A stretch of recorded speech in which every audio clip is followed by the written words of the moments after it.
Hey, how's it going, folks? Welcome to the next in the series of Dr. Zhivago. Today we're looking at the epilogue. So we're there, we're at the end. It's a really short little chapter as well, about 12 pages, so there's not that much to say about it. Or is there? Let's take a look. I'm Cams Campbell, your host, and you can get this over at my Substack as an essay at camscampbellreads.substack.com. As an audio podcast, search your favourite podcatchers, or as a YouTube video, which you might already know. So let's have a look and see what's going on here. We're starting in 1943, 14 years after Yury's death. Misha, Gordon and Nicky Dudorov are now officers and have been fighting in the Great Patriotic War of 1941 to 1945. So that's the Second World War, or World War II, known in Russia as the Great Patriotic War, because it was their own war, when Operation Barbarossa and all that. They spend the night in a barn in the war-torn ruins of Chern, which Hayward and Harari have called Cherny or Chorny. They have a quiet discussion while Misha washes his clothes in the river just after sunrise. Nicky tells him that Tanya, the laundry girl, will give him fresh linen, but Misha insists on washing his clothes himself. The two men discuss what the river is. Is it the Zusha? It was on the Zusha River that it all happened. Nicky's fiancée Christina had managed to sneak behind enemy lines and destroy a German stronghold, after which she was captured and hanged. The news is that the Orthodox Church has canonised her. Yezhov, Yury's half-brother and, we now learn, a general, has been collecting details about her. The two men go on to discuss their respective incarcerations in the labour camps. Misha ended up in a penal battalion fighting the Germans on the front line. Their company was known as the Death Squad. The deal was that if they survived, they would earn their freedom. Misha talks about how collectivisation has been a failure, but that failure had to be swept under the carpet. Hence the Yezhov terror, the Yezhovshchina, which is in the Pavirin-Volokonsky translation.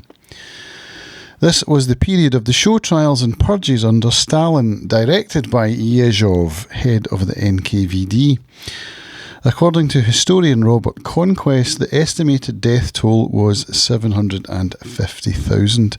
So these numbers are debatable. This came from a BBC article which I have linked to. But anyway, it's estimated between 700,000 and over 1 million. They reflect that, dreadful though it was, the war seemed almost a blessing compared with the camps.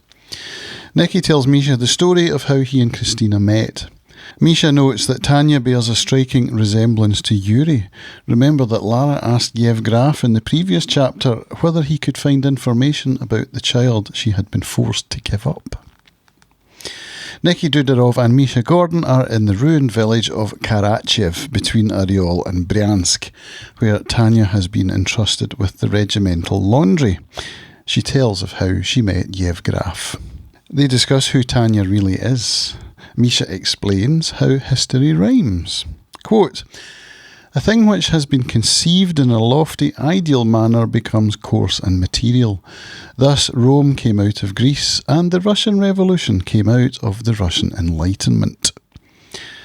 Misha is remarkably candid in his criticism of the revolution, yet both men are survivors who have learned when to speak openly and when to keep their thoughts to themselves.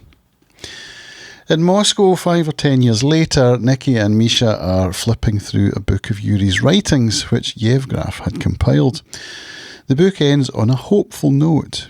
The two men feel a peaceful joy, the silent music of happiness. Quote, "And it seemed that the book in their hands knew what they were feeling and gave them its support and confirmation."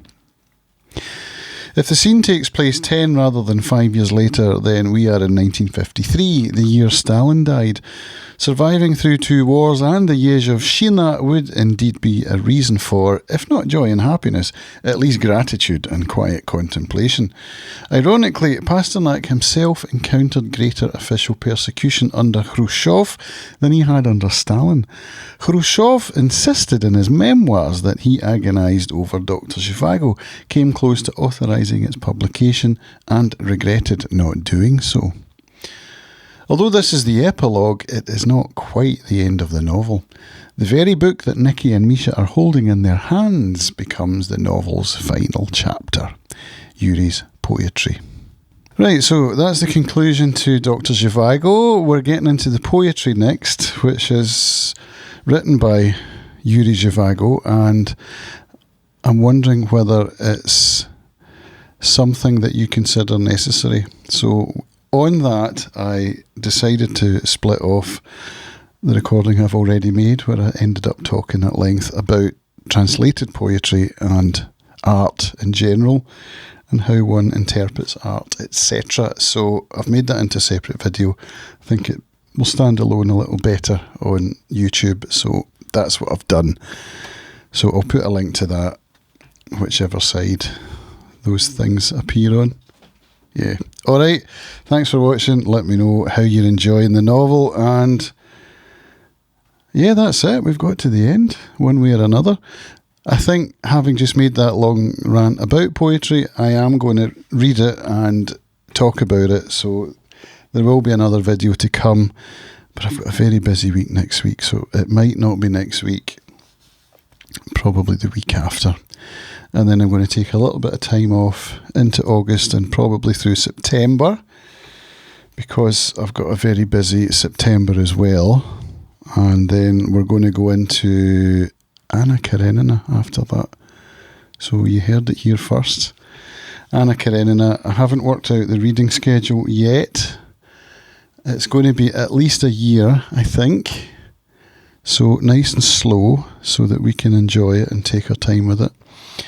And possibly even 14 months, because that's how the original novel was published in the Russian Messenger. So anyway, thanks for following along, and I'll catch you in the poetry video when it drops. Cheers.